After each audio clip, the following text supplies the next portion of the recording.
ಇನ್ನು ಮಲೆನಾಡು ಶಿವಮೊಗ್ಗದಲ್ಲೂ ಕೂಡ ಆಯುಧ ಪೂಜೆಯ ಸಂಭ್ರಮ ಮನೆ ಮಾಡಿದೆ. ಬೆಲೆ ಏರಿಕೆ ನಡುವೆಯೂ ಕೂಡ ಸಡಗರದ ಆಯುಧ ಪೂಜೆಯನ್ನು ನೆರವೇರಿಸಲಾಗಿದೆ. ಶಿವಮೊಗ್ಗದಲ್ಲಿ ಕಚೇರಿ ಹಾಗೂ ವಾಹನಗಳಿಗೆ ವಿಶೇಷ ಪೂಜೆಯನ್ನು ನೆರವೇರಿಸಿದ್ದಾರೆ. ತಮ್ಮ ವಾಹನಗಳನ್ನು ಹೂಗಳಿಂದ ಅಲಂಕರಿಸಿದ್ದಾರೆ. ದೃಶ್ಯಾವಳಿಯಲ್ಲಿ ಗಮನಿಸ್ತಾ ಇರಬಹುದು, ರಾಜ್ಯದಾದ್ಯಂತ ಇವತ್ತು ಆಯುಧ ಪೂಜೆಯ ಸಂಭ್ರಮ ಮನೆ ಮಾಡಿದೆ. ಅದೇ ರೀತಿಯಾಗಿ ಶಿವಮೊಗ್ಗದಲ್ಲೂ ಕೂಡ ಪೂಜೆಯನ್ನು ನೆರವೇರಿಸಿದ್ದಾರೆ ಜನರು.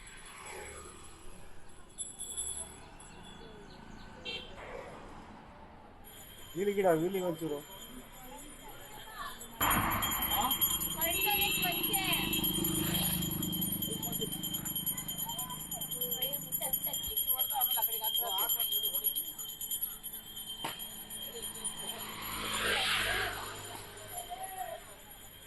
ವೀಲಿ ಒಂಚೂರು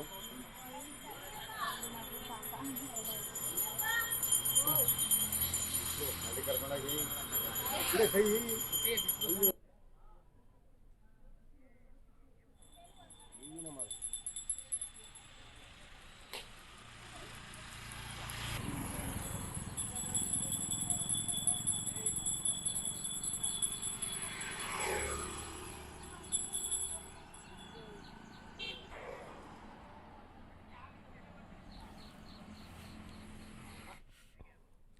ಇನ್ನು ರಾಜ್ಯದಲ್ಲಿ ಮತ್ತೆ ಸಿಎಂ ವಿಚಾರ ಮುನ್ನೆಲೆಗೆ ಬಂದಿದೆ. ಸತೀಶ್ ಜಾರಕಿಹೊಳಿ ಅವರು ಈಗ ಸಿಎಂ ಆಗಬೇಕು ಅಂತ ಹೇಳಿ ಹರಕೆಯನ್ನ ಕಟ್ಟಿಕೊಂಡಿದ್ದಾರೆ ಅವರ ಅಭಿಮಾನಿಗಳು.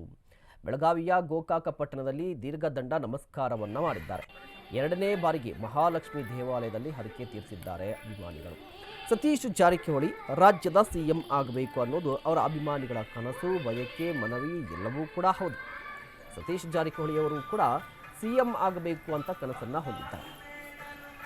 ಈಗ ಸತೀಶ್ ಜಾರಕಿಹೊಳಿ ಅವರು ಸಿಎಂ ಆಗಬೇಕು ಅಂತ ಹೇಳಿ ಅವರ ಅಭಿಮಾನಿಗಳು ಒಂದು ವಿಶೇಷವಾದ ಹರಕೆಯನ್ನು ಹೊತ್ತುಕೊಂಡಿದ್ದಾರೆ. ನೀವು ಕೂಡ ದೃಶ್ಯಾವಳಿಯಲ್ಲಿ ಗಮನಿಸ್ತಾ ಇರಬಹುದು. ಮಹಾಲಕ್ಷ್ಮಿಗೆ ದೀರ್ಘದಂಡ ನಮಸ್ಕಾರವನ್ನು ಮಾಡಿದ್ದಾರೆ.